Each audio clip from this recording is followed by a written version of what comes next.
Hey guys, wanna know how to recover your account or your password? Well, in this video, I'm going to teach you an easy step-by-step guide on how to do it. It's super simple, so let's get right into it. Now first up, open up your browser and type in lorex.com.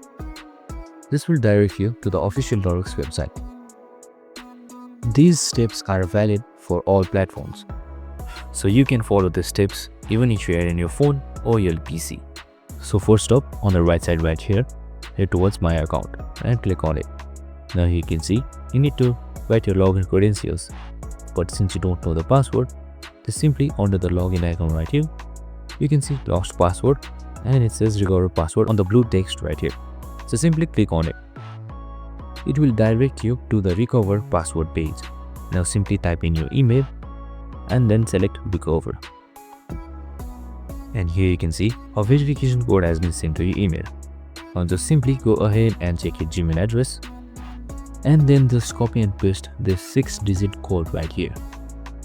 And now just type in your new password. Now just simply click on this yellow reset button. And as you can see, new password has been reset and you have been logged into your account, just like that. And that's it. I hope this video helped. If it did, make sure to like, subscribe and tune in with us for more related videos. See you in the next one.